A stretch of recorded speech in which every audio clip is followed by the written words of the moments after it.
Bonjour à tous et bienvenue dans La Traversée du Manche, épisode 3. Salut Salman, ça va? Salut, ça va très bien et toi? Écoute, ça va. Qu'est-ce qu'on teste aujourd'hui? Je sais pas. Oui, effectivement. Ah tiens, incroyable. J'avais pas vu sur mes genoux. Non, C'est dingue. surtout qu'il pèse pas lourd du tout. Non, non. Ouais, c'est le Spider 5. Spider 5, d'accord. Ouais, Donc, tu sais, la gamme Spider de Line 6, de la D'accord. modélisation. Ok. Il y a pas mal d'années, donc ils avaient sorti la version 1, 2, 3, 4. Et là, donc c'est la 5e Surprise. génération. Grosse surprise, quoi. Vas-y, Elle- après la 4, la 5. Mais tu sais, elle C'est s'est fait fou. désirer, mine de rien. Ouais. Mais elle arrive enfin. Il faut dire que D'accord. la concurrence sur la modélisation est au taquet aussi. Ouais. Donc il était temps de renouveler un peu la gamme. Là, c'est Ouais. la version 60 watts qu'on a. D'accord. Écoute, qu'est-ce que t'en penses? Donc, j'ai de première vue comme ça. Écoute, il est pas très beau. Effectivement, il est pas beau. Non, c'est vrai, il est pas très joli. Non. Mais bon, en tout cas, ça a l'air d'être bien construit. Moi, je l'ai sur Ouais. les genoux, là, c'est du costaud. Hein. Je pense qu'on peut le Exactement. jeter par terre et tout, même si ça sert pas à grand chose. Non, mais il Mais, n'y a rien à dire effectivement sur la construction. C'est vrai que par contre, c'est pas très moderne dans le style, etc. Bon, bref. D'accord. Bon, moi, j'ai une petite question comme ça pour commencer. Je connais pas trop la gamme Line 6, Ouais. la gamme de leurs amplis. Donc, ce nouveau Spider 5, comment il se place par rapport aux autres amplis Line 6? En gros, chez Line 6, on a donc plusieurs gammes effectivement. Vraiment, l'entrée de gamme, les prix jusque-là, c'était justement on avait le Spider, mais la version 15 watts. Ouais. Donc on avait le Spider 4 15, le Spider 4 15, je vais y arriver. Ouais. Et en fait, il se trouve que sur cette nouvelle génération, ils ont un petit peu séparé. Donc on a en fait le Spider Classic 15, qui est D'accord. voilà, donc vraiment l'entrée de gamme. Ok. Ensuite, on a donc les combos à modélisation Spider, donc il y a 30 watts, 60 watts, enfin on reviendra sur Le cette truc, gamme voilà, précisément. ok. À côté de ça, on a les Amplify. Alors Ouais. les Amplify, c'est des combos qui sont plutôt faits pour être utilisés avec des sources externes, ça fonctionne en Bluetooth. Donc on peut Le test est dispo sur Audio Fonzie. Absolument, avec Ouais. des backing tracks, des choses comme ça.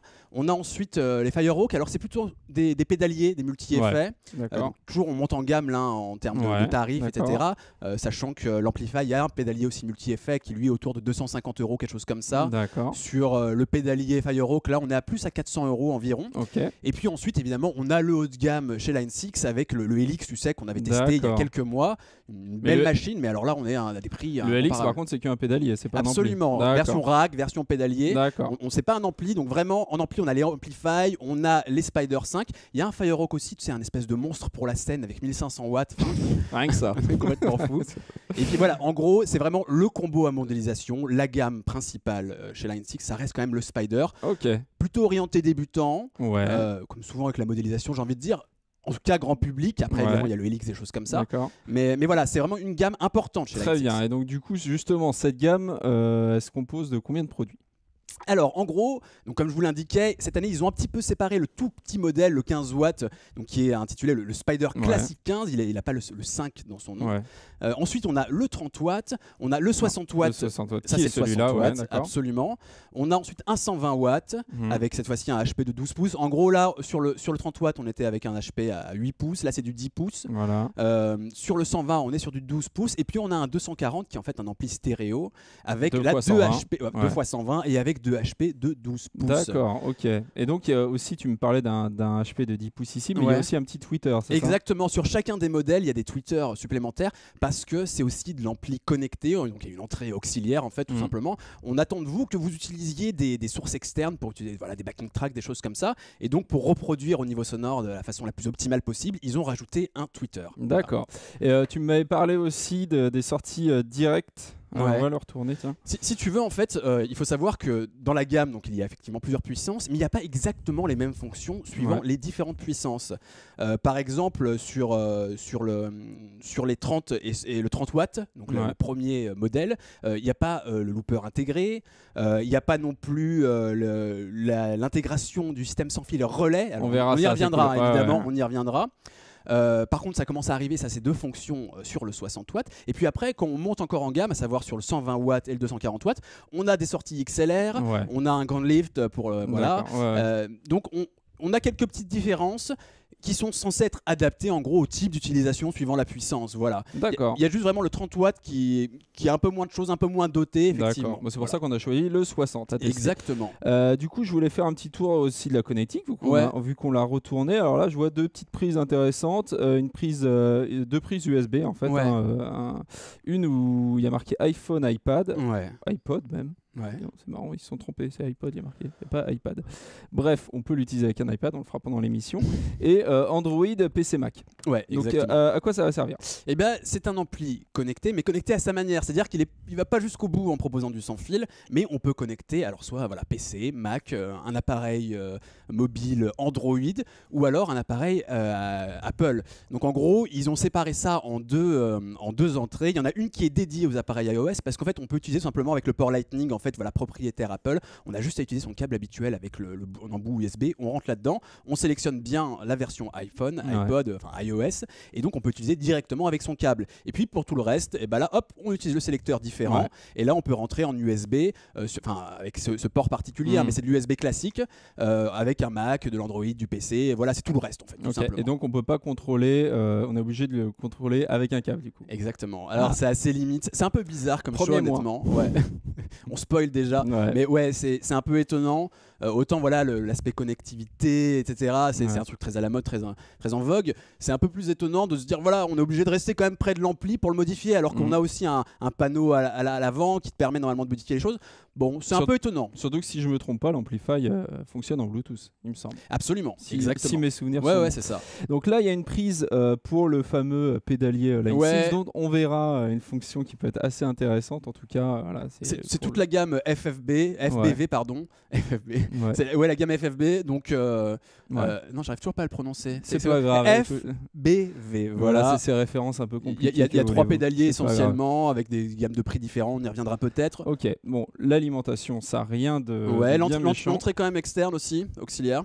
Ah oui, je l'avais pas vu. Voilà, qui est situé à l'arrière. Donc c'est vrai que c'est pareil, pas ultra pratique si on veut brancher rapidement un téléphone, des choses comme ça. C'est vrai que le Bluetooth ça aurait été pas mal. Ouais. On verra ça. Donc je le retourne après l'entrée guitare ici. Bon, classique. Hein. Et la sortie casque qui coupe le haut-parleur. Exactement. Voilà, on a fait l'essai, effectivement, ça coupe le haut-parleur. Bon, écoute, on a fait le tour de la connectique. J'ai un petit peu mal au genou. Donc je te propose, voilà, on va reposer l'ampli et puis on vous dit à tout de suite.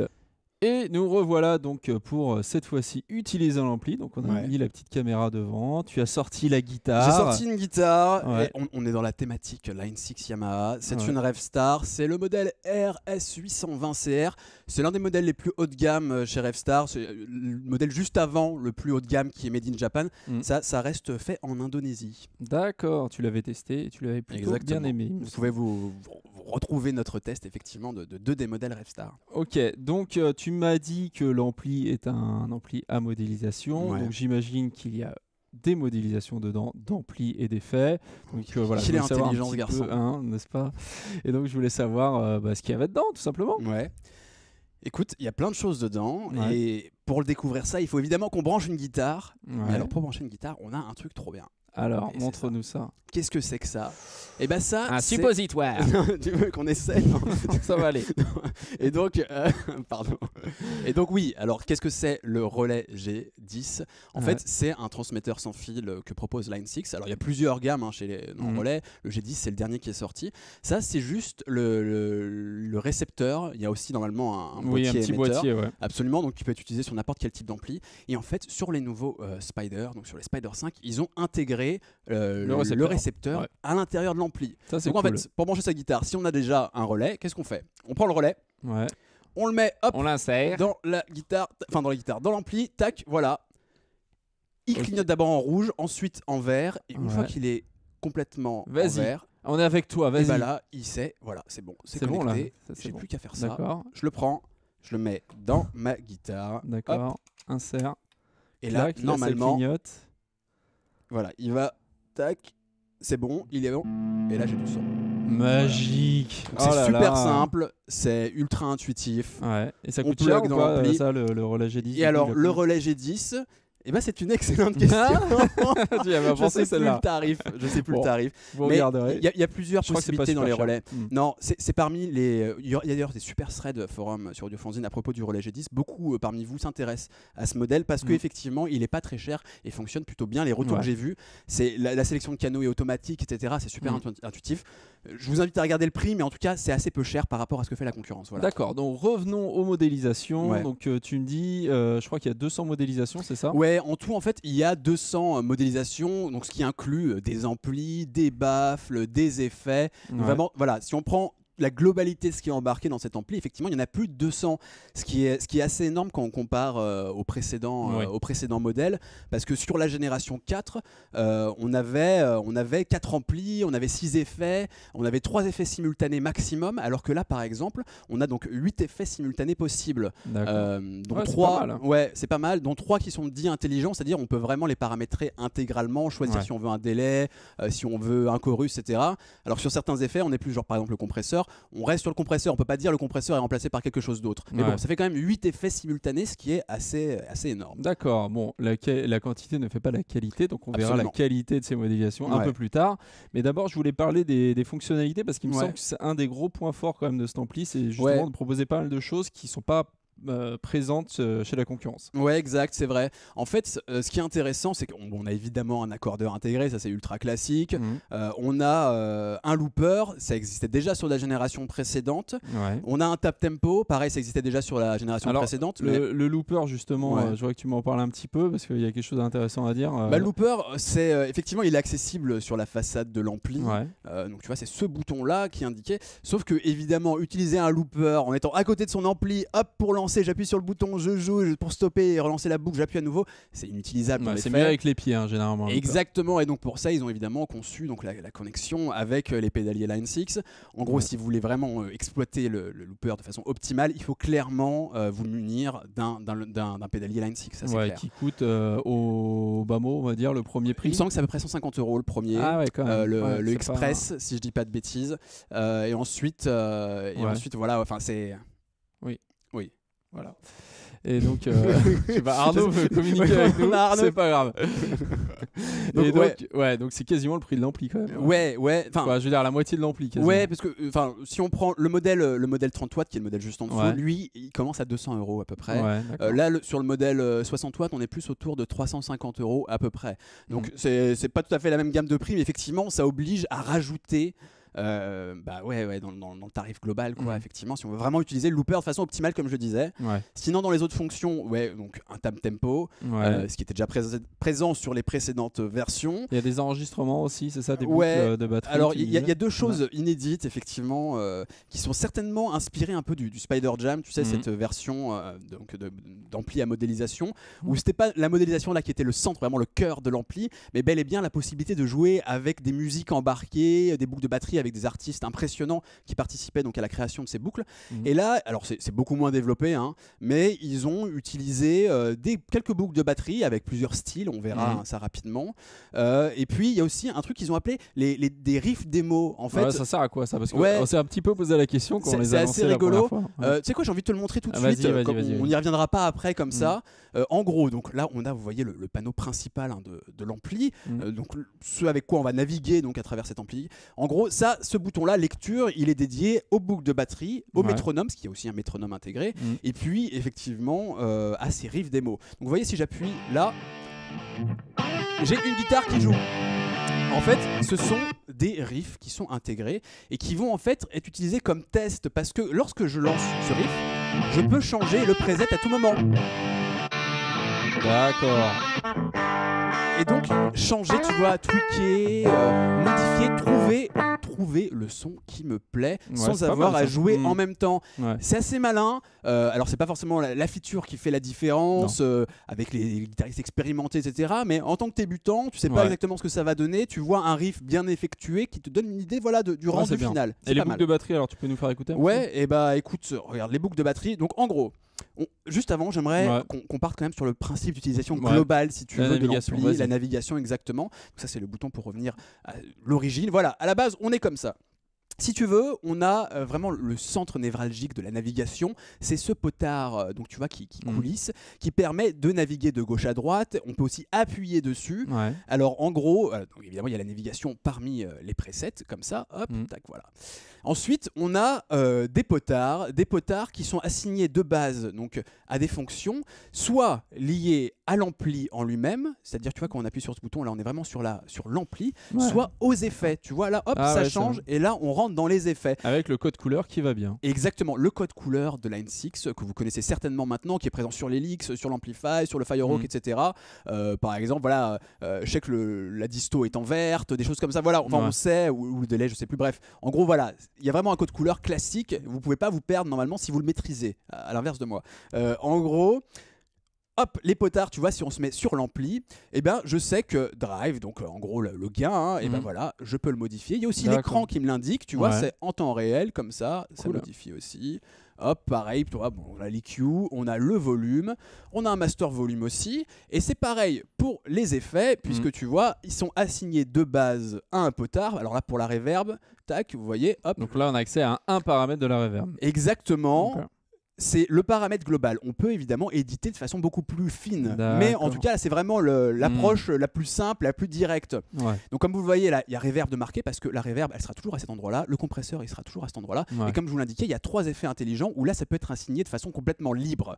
Donc là, vous pouvez mettre vraiment ce que vous voulez. D'où le code couleur qui change. Exactement. Et vous pouvez voir que... Alors, on va faire un exemple. Vous voyez là, si je modifie par exemple, là, c'est une tube screamer. Donc là, c'est l'overdrive. Hop, je suis en train de le modifier. Et si j'utilise cette... Hop, et ben tu vois, je change automatiquement de paramètres. Exactement. Cool. Tu vois, c'est pour... Ah, je me disais pourquoi il a mis du temps à avoir du son. Hop. Voilà, ce que je te disais, tu vois, c'est que voilà, si je change le type de disto. À chaque fois, à la volée. Et si je vais très loin, tu vois, là je suis plus sur une disto, je suis sur une modulation et la couleur a changé. D'accord. Donc ouais, donc c'est ce qui me semble pas mal quand tu me le montres comme ça, c'est que ça a l'air assez accessible, mais en même temps tu peux quand même creuser un petit peu, changer les paramètres, avoir accès quand même à une multitude de paramètres qui permettent vraiment de modifier ton son. Et ben on va prendre un exemple. Voilà, moi j'ai trouvé par exemple, voilà, j'étais sur quoi? J'étais sur un boost. Qu'est-ce qu'on peut... On va repartir sur la... tiens, une fuzz, regarde. Hop, tac, une fuzz clairement inspirée de la Big Muff. Hop, on va mettre un peu de son. Tac, ah, je l'ai perdu déjà. Qu'est-ce que j'ai fait? Ah là voilà. On va complètement fermer ça. Tac, voilà. Donc là, on entend ma phase. Tu peux augmenter le volume, hein, je pense.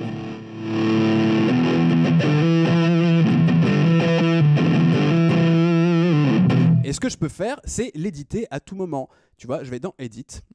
Et là, alors là, il était resté parce que j'ai bougé à nouveau le chorus. Donc regarde, hop, je vais le bouger lui. Hop, je fais Edit. Et donc là, je peux modifier les qualités, enfin les paramètres, tu vois, de ma fuzz de façon beaucoup plus fine. Tu as évidemment le gain, tu as la tonalité. Tu vois, tu choisis si tu le mets avant ou après par rapport aux autres effets, parce que tu peux vraiment les placer où tu le souhaites. Ça, c'est assez cool. Très bien. Donc voilà, tu peux vraiment être très précis, ou alors te contenter simplement, tu vois, d'utiliser le paramètre de base, quoi. Ce bouton, on retourne à la base, on retourne à la maison, exactement.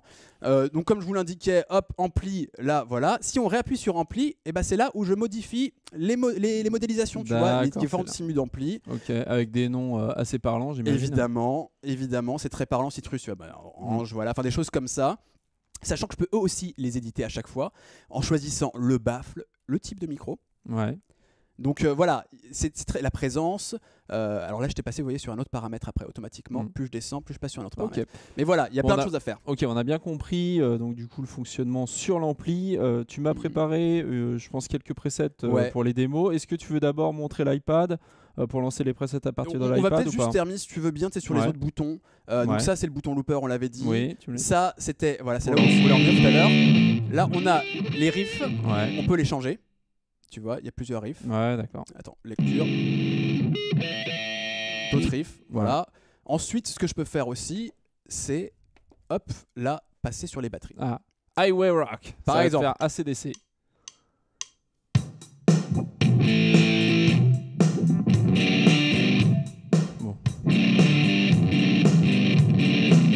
Bon, voilà, vous avez compris le truc. C'est sympa, ça, franchement. C'est assez pratique. Petit défaut, on peut pas choisir le tempo. On peut pas changer le rythme. D'accord. C'est pas le but non plus de cet ampli, hein, mais c'est vrai que ça aurait été un petit plus, pas négligeable. On peut évidemment par contre changer le type de groove, c'est-à-dire que là je suis sur le Highway Rock, là tu vois un truc plus grunge. Voilà, il y en a plein de différents. On va pas tous les faire, mais en gros, Ouais. vous pouvez aussi décider du volume de façon à ajuster la guitare par rapport à la batterie. On peut pas en télécharger de nouveau a priori. Alors, à ma connaissance, non, mais c'est pas D'accord. impossible que ça arrive. On sait que D'accord, Line 6 ouais. suit quand même, il y a un principe de cloud, etc. On peut partager. Donc, c'est pas impossible qu'il y ait des Au choses qui pire, on arrivent. peut lire de la musique avec son téléphone. Absolument. ou Et quelque là, vous chose. mettez n'importe quelle batterie. Et puis, dernier point, tu vois, hop, le métronome. Très classique. Hop. Ouais. Là, par contre, on peut choisir le tempo, donc ça, c'est cool. Heureusement. Et puis, on peut, ouais, heureusement, tu me diras. Et puis, on peut choisir voilà, quel type de son on veut de l'ampli. D'accord. Bon, voilà, le tap tempo. Le tap tempo, lorsqu'on reste appuyé dessus, hop, on arrive sur l'accordeur. Accordeur Cool. ultra basique. Voilà, c'est vraiment simple, c'est à peu près précis, mais il fait pas rien de plus. D'accord. Voilà. Bon, alors du coup, tu veux montrer l'iPad ou Ouais. j'en reviens à ça? Écoute, exactement, Allez. on va naviguer à présent D'accord. sur l'iPad. On va regarder l'iPad. Donc sur l'appli iPad qu'on a branché au Line 6, petit ampli. Donc là, normalement, si tout va bien, vous voyez sur votre écran notre iPad. Donc là, tu as lancé l'appli Spider. Spider Remote, ouais. Voilà, Spider Remote avec une jolie petite icône. Ouais, pas si joli que ça. Et donc là, on a accès du coup à tous les paramètres de l'ampli. C'est Ouais, ça, exactement. À quelque chose de plus graphique, plus sympa. Ouais, alors c'est un truc qu'on retrouve de plus en plus, et d'ailleurs, c'est pas la première fois que Line 6 le propose. Par contre, avec le Spider-C, c'est vraiment intéressant. Pourquoi? Parce que à la fois, vous voyez, donc on a une interface, on peut à la fois modifier ce qu'il y a à l'intérieur de l'ampli. Donc là, vous voyez, il y a tous mes presets. D'accord. Et puis, à chaque fois que j'appuie sur un preset, ça modifie dans la partie gauche Ah, sympa. ce qui est présent comme effet, l'EQ, les amplis, etc. Et je peux paramétrer à tout moment, changer ça à tout moment, enregistrer mes nouveaux presets, etc. Vachement Donc bien. c'est ultra pratique. Mm. D'autant plus qu'il y a aussi l'accès au cloud à côté. Ah, le cloud François. C'est ça. Écoute, je sais pas si j'aurais osé la faire celle-là. Non, mais moi j'ai osé. Mais Ah, rien à il s'en foutre. fout. Voilà. Et ouais, effectivement, ce qui permet en fait d'avoir des milliers et des milliers et des milliers de sons D'accord. en un clic, on touche avec le doigt et tout d'un coup on a accès à plein de sons qui ne sont même pas à la base dans Ouais. l'ampli, mais tout de suite ça les met sur l'ampli quoi. Avec un C'est- petit système d'étoiles qui permet Ouais. de faire le tri un petit peu parce qu'on connaît ce genre de cloud avec plein de sons uploadés par les utilisateurs. Souvent il y a beaucoup de merde quand même. Ouais. Il faut dire ce qui est. Parce que tout à chacun peut uploader. Ouais. Donc forcément, il faut faire le tri. En plus, Voilà. il faut chercher dans les noms et tout. C'est un peu compliqué. Mais si on prend le temps, il y a de quoi vraiment se faire plaisir. Ouais, c'est cool. Ouais, Bon, en tout carrément. cas, ça a l'air bien graphique et bien sympa. Qu'est-ce Ouais. que tu veux faire? Tu veux Bah- sélectionner quelques presets Ouais. Alors, comme vous pouvez le voir ici, il y a plusieurs banques. C'est organisé par banque. Ouais. Là, je suis retourné sur ce qui est intégré à l'ampli. Ouais. Et donc voilà, vous voyez pas mal de banques. En fait, c'est réuni par style. Mm. C'est-à-dire que, alors là, c'est vraiment la banque basique avec sous-accordé.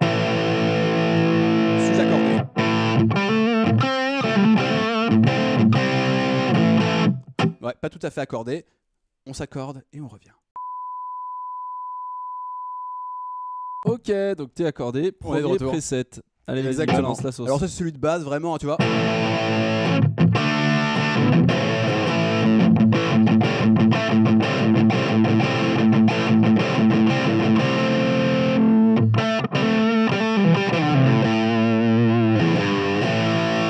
Très basique, très Line 6, on a l'habitude un peu de ce type de son. Ouais. Ensuite, tu vois, si on va dans la banque 2, alors là, on a vraiment tout ce qui est blackface, jazz clean, etc. Allez, vas-y. Les grands sons clairs classiques. Ouais. Le Hop. blackface.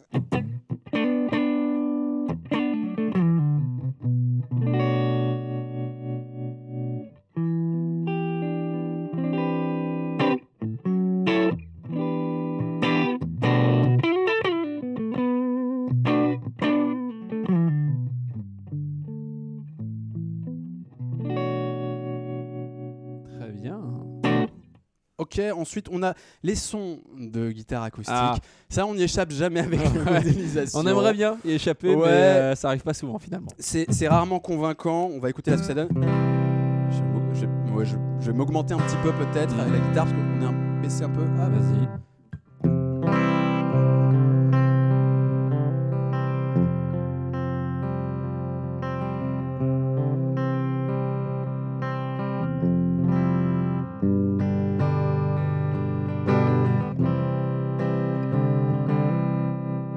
ouais. C'est pas vraiment acoustique pour Non. moi. C'est Bon, allez. souvent pas mémorable. Ok, Moi, je suis pas citrus, pour j'imagine, ça. c'est un orange. Alors là, voilà, on commence à être dans les distos un peu plus velu. costauds.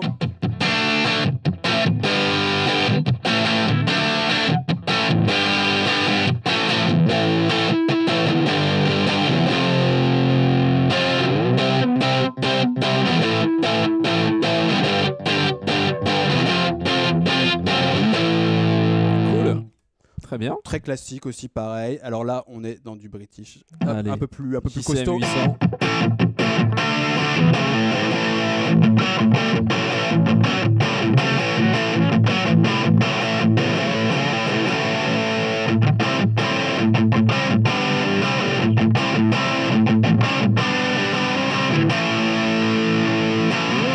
Ouais, bah écoute, c'est quand même pas si mal. C'est pas mauvais, Mhm. c'est pas transcendant non plus. Vous verrez avec l'ensemble des sons, on a été globalement un peu déçu par le HP qui paraît montrer quelques limites. À voir si on le change ou pas. Enfin, ça vous. Sur un ampli de ce prix-là. Effectivement, c'est pas forcément intéressant. C'est certainement l'une des limites. Il y a aussi, tu sais, les fameux sons Line 6. Insane, le fameux Insane.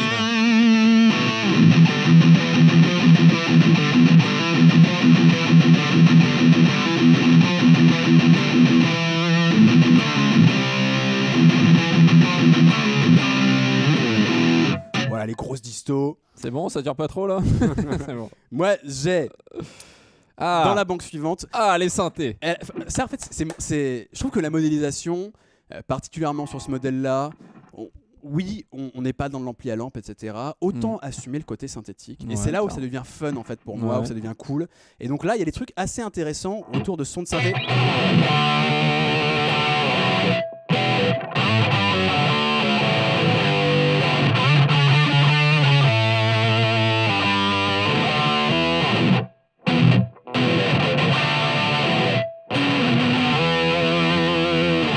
Là, c'est assez intéressant, sympa, tu vois. Allez, le 8 bits là. Le 8 bits, ouais. Vas-y.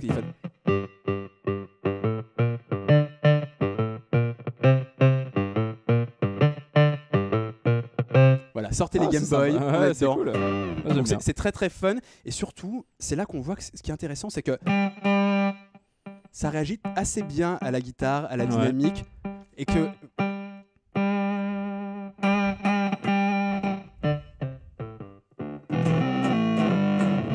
Donc voilà, on sent que c'est de la modélisation, c'est pas catastrophique, on a quand même, tu vois, cette dynamique, c'est pas ultra compressé, à part qu'on a vraiment des distos trop abusés, mais c'est correct, franchement, c'est correct. C'est souvent ça, hein, sur les amplis comme ça, les grosses distos, ça, c'est ce qui marche le moins bien. Effectivement. Donc là, les effets. Ensuite, on a les modulations assez classiques, façon Univibe, façon cabine Leslie, etc. Tu vois.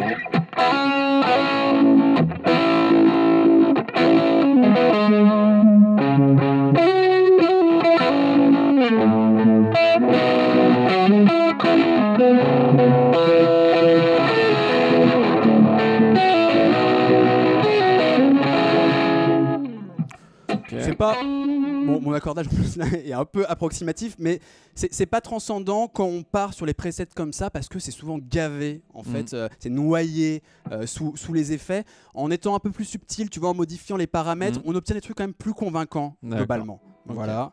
Ensuite, voilà, là, on a les grosses fuzz, tu vois.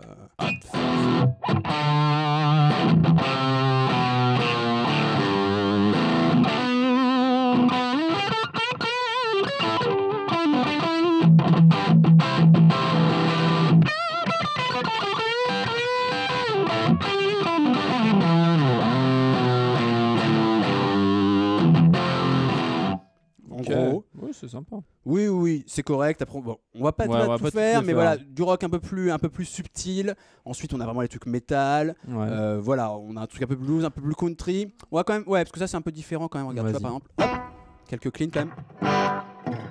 Hop, tac, voilà, comme ça c'est pas.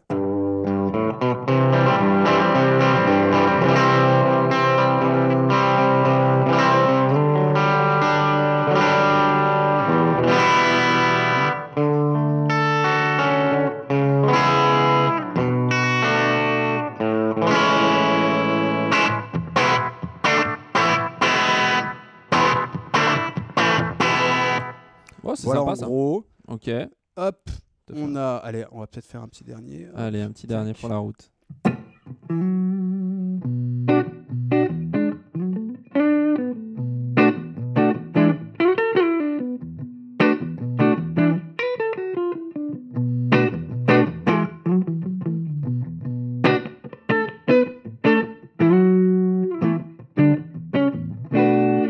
Allez, les petits presets Voilà, de chansons là. Et alors Allez, voilà, vas-y. ça c'est les grands classiques, vous les connaissez, Ouais. Line 6, à chaque fois ils intègrent des modélisations. Tout le reste, vous le voyez, c'est des morceaux. En fait, c'est des noms iconiques qui ressemblent, alors qu'ils sont vraiment clairement le nom de l'album ou du morceau.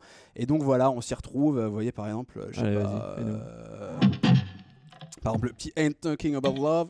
Hop.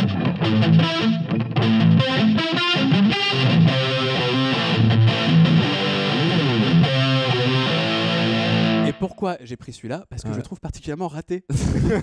Non mais c'est vrai, et ça ressemble pas à ça. Donc il y a vraiment à boire et à manger. Il y en a où ça ressemble. Comme ça, pareil, le Message in a Bottle, écoute-moi ça, ce n'est pas Message in a Bottle.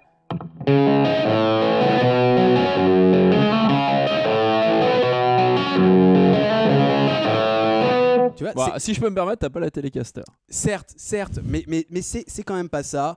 Après, il y en a d'autres qui sont clairement. Oui, il y en a des biens. Beaucoup plus convaincants. Ouais.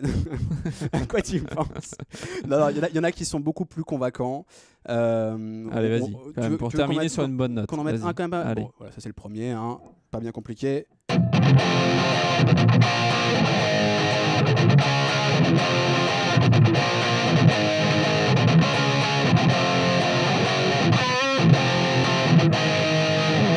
Ouais, bah c'est bien. C'est à peu près ça. Là, tu vois, ça le fait un peu plus, tu t'y retrouves.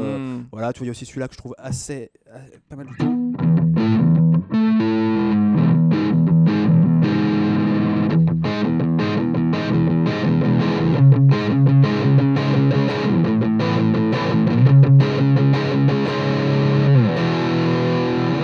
C'est les Foo Fighters, c'est ça ? Ouais, c'est les Foo Fighters. Alors pas au début parce qu'il est plutôt en son clair, mais c'est après où ils envoient un peu plus avec de la saturation.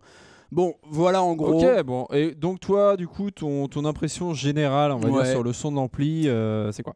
Moi, je pense que c'est pas la qualité première de l'ampli, honnêtement, le son. C'est-à-dire qu'il a plein de fonctions super intéressantes, qu'il est super facile d'accès, que l'appli est bien foutue sans être parfaite. Parce que moi, par exemple, je trouve pas qu'au niveau esthétique, elle soit super jolie. Je pense notamment au Marshall Code où il y a une appli avec. Moi, je la trouve un peu plus sympa, un peu plus moderne, etc.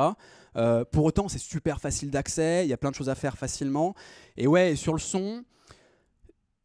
C'est classique. Franchement, après c'est un peu dur ce que je vais dire, mais après avoir joué avec l'Helix, évidemment, le jour et la nuit, c'est absolument pas le même prix. Là, on est plus sur de la modélisation à l'ancienne chez Line 6. Ça sort pas complètement du lot.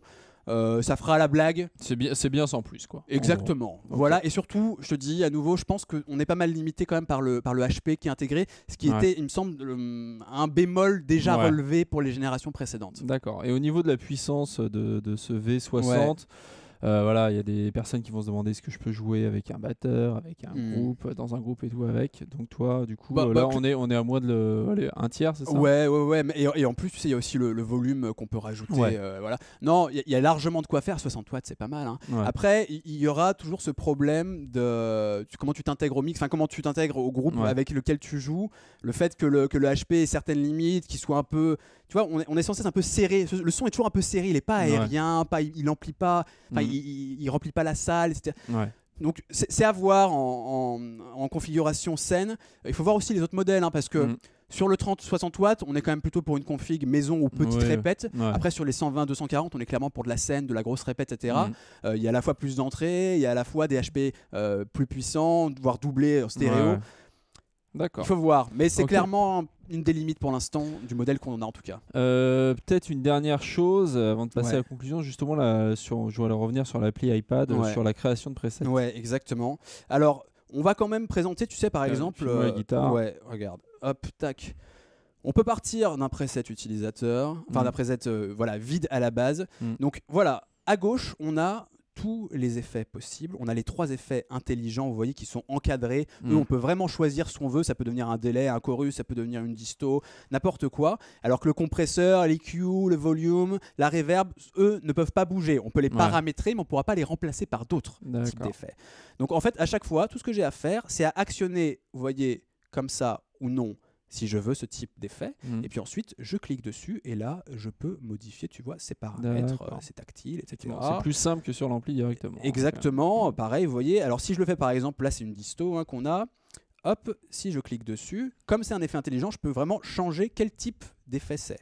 Alors tu vois, là on est vraiment dans les drives et dynamics, tu vois, donc on est vraiment dans ce qui est de la saturation. Et par contre, si je vais dans type, là tu vois, je peux changer modulation, delay, tout ce qui est synthé, filtre, etc. Tu vois, hop, je le choisis, je vais mettre plutôt une auto-wah, comme ça, hop, down. Et après, tu vois, sur la wah, je peux modifier les paramètres, toujours la position avant ou après. Enfin bon, voilà. En gros, tu vois, et ça change l'endroit suivant je mets ou avant ou après. Il y a une logique. Vous voyez comment ils sont organisés. Donc en fait, c'est à partir de ça qu'on peut créer ces presets. Donc voilà, on choisit absolument ce qu'on veut. Par exemple, sur l'ampli, tu vois, hop, on appuie sur amp. Là, on peut choisir, vous voyez, par type. Clean, American, alors American en fait on est dans du Fender, des choses comme ça en général. British évidemment c'est tout ce qui est Plexi, Marshall, enfin bon voilà quoi, du high-gain. Les petites icônes sont sympas parce qu'on reconnaît bien quand même. Ouais exactement, après tu vois il y a les modèles très précis, hop j'en choisis un complètement au hasard, down, vous voyez je peux choisir à la fois l'EQ, la saturation etc. Et puis ce que je peux faire aussi c'est modifier hop le cab aussi, le baffle. Donc là, je peux choisir complètement le modèle de baffle que je veux, le micro, quel type de micro je veux aussi. Il y en a plusieurs. Enfin bon, voilà. Il y a pas mal de choses à faire. Le compresseur, pareil. Et puis ensuite, quand on est content de ce son, on va dans détail. Hop, tu vois, on met le nom qu'on veut, on enregistre. Après, on peut le partager sur le cloud. Vous voyez, c'est ici, hop, qu'on cherche sur le cloud. Bref, c'est super instinctif. C'est tout intégré. C'est pas compliqué. Bon, un gros point positif. Avant de finir aussi, je sais que tu as testé notamment chez la concurrence le Marshall Code et le Vox VT20X. VT20X. C'était la version 20, mais après, il y en a plusieurs. Qui sont donc des amplis à modélisation, qui coûtent à peu près le même prix, il me semble. Non, il y a quand même quelques variations. Il y a quand même quelques variations. Par exemple, le Marshall Code, il me semble que le 25 watts est autour de 250 €, alors que sur le VT20X, on était plutôt autour de 190-200, si je dis pas de bêtises. Sur celui-là, on est aussi à 200 €. Donc il y a un peu une légère différence. On n'est jamais au-delà des 50 € de différence, pour faire simple. Et donc toi, tu conseillerais quelle marque, à quel type d'utilisateur, on va dire? Alors moi, donc j'ai essayé les trois. Clairement, j'ai un gros faible pour un des modèles. C'est clairement le Vox, le VT20X. Parce que alors vraiment au niveau du son pur. Ils utilisent en fait leur techno Valvetronics, donc avec une lampe qui est censée réchauffer un peu. Enfin voilà, je vous invite à regarder à nouveau le test aussi donc du VT20X. Si tu veux, en termes de clean et de crunch. C'est le seul des trois amplis qui m'a apporté des sensations vraiment. Tu vois, on se rapproche un peu de ce qu'on peut avoir avec un ampli à lampe. Il y a une vraie réactivité, il y a un plaisir du son qui en émane. Enfin, c'est vraiment pas mal. Son point faible, c'était peut-être sur les plus grosses distos. C'était moins intéressant. Et puis surtout, les paramètres, c'est beaucoup moins instinctif. Il est absolument pas parfait, mais en termes de sonorité pure, moi je préfère le VT20X. Après, clairement, le Marshall Code et le Spider 5 de Line 6, il y a beaucoup plus, c'est beaucoup plus développé en termes de paramètres. Il y a les applications iPad dans les deux cas, iPhone et Android. On a aussi application alors Bluetooth sur le Marshall. Alors là, c'est quand même un gros point faible de ne pas avoir mis du Bluetooth. Ils nous mettent le relais. C'est génial, on a sa guitare loin, mais on peut pas être avec son téléphone juste pour changer rapidement les presets. C'est vrai que ça c'est un petit peu incompréhensible, mais bon. Donc voilà. Niveau son, moi clairement le VT20X. Et après, je pense que ça se joue entre le Marshall et le Spider. Il y a quand même beaucoup plus de fonctions avec les boucles, etc. dans le Spider. Il sort du lot quand on veut vraiment avoir plein de possibilités. C'est ça. Je pense que si c'est pour un espèce d'ampli d'appoint à la maison, pour un guitariste expérimenté, c'est pas forcément le produit qu'il lui faut. Par contre, pour un débutant, ça peut être un kiff total, quoi. On peut vraiment se faire plaisir. Ok, donc plutôt pour les débutants. Pour moi, oui. Ok, d'accord. Écoute, j'aimerais qu'on récapitule du coup un petit peu les points positifs et les points négatifs de cet ampli. Donc le premier point positif que tu as trouvé, c'est donc l'utilisation instinctive. Vous l'avez vu. C'est vrai que moi je trouve que c'est une des choses qui est le plus réussie sur l'ampli, ça c'est clair et net. Le relais intégré aussi, ça c'est pas mal. Génial. Alors ça, s'il pouvait vraiment, si ça pouvait se développer de plus en plus ce type de truc, c'est tellement pratique. Et puis c'est super simple à mettre en place. Tu nous parlais aussi de toutes les fonctions, donc le looper, les boucles de batterie intégrées, le tap tempo, qui sont vraiment très très chouettes. Et tu te rappelles, tu appuies une fois là-dessus et ça part, ta boucle part. Ils ont réussi à intégrer plein de fonctions tout en étant très accessibles. Donc ça c'est vraiment un super point.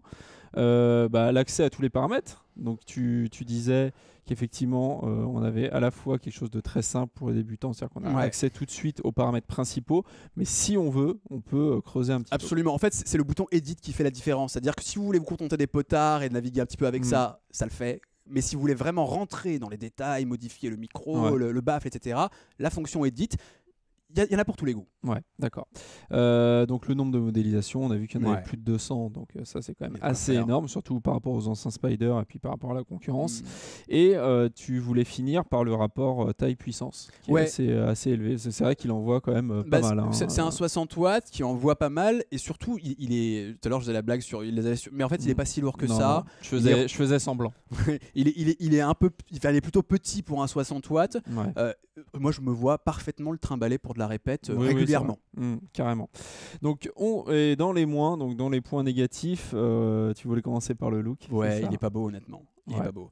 C'est vrai qu'il est pas beau, mais c'est vrai qu'il sort clairement pas du lot. Et je pense que dans un magasin, c'est clairement pas celui qui attire notre regard. Ça c'est clair et net. Après dire qu'il est moche. Si tu veux, ils ont essayé de faire des efforts. Tu vois, avant il y avait le logo qui était là, vraiment en gros. Là ils l'ont déporté sur le côté, c'est un peu plus joli. C'est légèrement plus rond. Je dirais pas qu'il est moche, mais les potards sont un peu mieux. Ouais. Mais il est lambda. On dirait une Mega Drive. Franchement, rien de ça. C'est bien la Mega Drive. Oui, c'est génial la Mega Drive, mais c'est plus de notre époque. Ouais, c'est vrai. Donc surtout le gros moins aussi, c'est l'absence de Bluetooth qui est assez incompréhensible parce que comme tu le disais, il y a le relais pour jouer de la guitare sans fil, mais par contre l'iPad ou l'iPhone, on est obligé de le brancher. Ça c'est un petit peu dommage. Le son aussi, tu voulais revenir dessus, qui est très c'est le son modélisation. Vous n'aurez pas de surprise si vous aimez le son Line 6, effectivement. Voilà, c'est le son Line 6 de modélisation. Et toujours à mettre vraiment en parallèle du baffle, enfin du HP intégré. Dans quelle mesure est-ce que vraiment il impacte Moi je pense que vraiment cet effet, tu sais, un peu serré, le son un peu serré comme ça, est lié au baffle. D'accord. Et aussi, ce qui manquait un petit peu, c'était, tu nous as parlé du looper, mais effectivement, c'est cool d'avoir intégré un looper, mais si on peut pas tellement le contrôler, si on n'a pas le pédalier, et le pédalier qui coûte, je crois, plutôt dans les 100 euros. Voilà, c'est bon, 150. Après, on va réfléchir un petit peu, c'est plutôt à 100 euros le premier prix.